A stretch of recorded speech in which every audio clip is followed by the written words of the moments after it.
चलिए ये देखते हैं क्वेश्चन सीबीएसई 2023 में आ चुका है। क्या दिया गया है?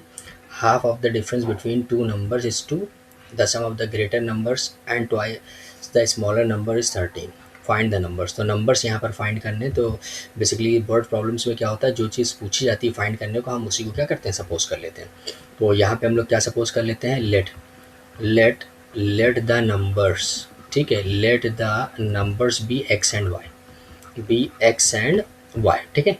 तो अब इसमें से x is greater than y ले लेते हैं, क्योंकि एक बड़ा है और एक छोटा नंबर होगा यहाँ पर, ठीक है।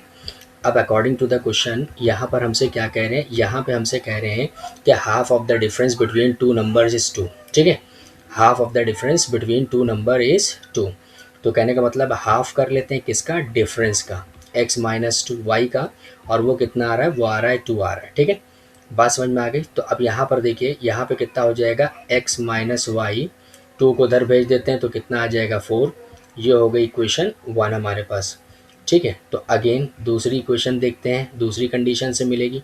क्या दी गई है, the sum of the greater number, तो मतलब greater number x and twice the smaller number, तो ट्वाइस द स्मॉलर नंबर मतलब ग्रेटर और ट्वाइस ऑफ स्मॉलर नंबर का जो सम है वो कितना दिया गया है, वो 13 दिया गया है, ठीक है।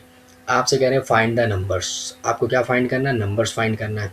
तो देखिए दो इक्वेशन आ गई, साइमल्टेनियसली हम इसको सॉल्व करेंगे, ठीक है। तो फर्स्ट ये हो गई, सेकंड ये हो गई, तो सेकंड में से फर्स्ट को सब्ट्रैक्ट करा देते हैं।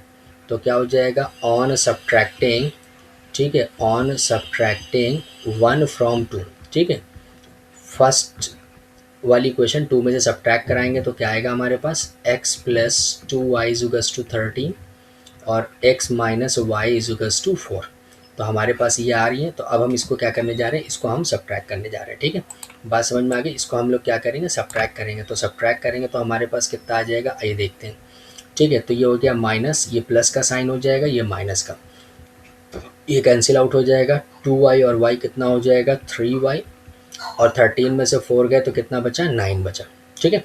तो 3 1 ज़ा 3, 3 3 ज़ा 9। तो y की वैल्यू हमारे पास कितनी आ गई, 3, और इस y की वैल्यू को हम किसी एक इक्वेशन में रख देते हैं 1 में, ठीक है। तो यहाँ पे हम लिख लेते हैं फ्रॉम इक्वेशन 1। तो 1 से हमको क्या मिलेगा, 1 से हमको मिलेगा x minus 3 is equals to 4। तो x की वैल्यू कितनी हो जाएगी, 7, ठीक है। तो दो नंबर्स हमको निकालने थे, y और x। तो y की वैल्यू 3 आ जाएगी और x की वैल्यू कितनी आ जाएगी, 7 आ जाएगी, ठीक है। तो यही दो नंबर्स फाइंड आउट करने थे। आई होप कि ये क्वेश्चन समझ में आ गया होगा।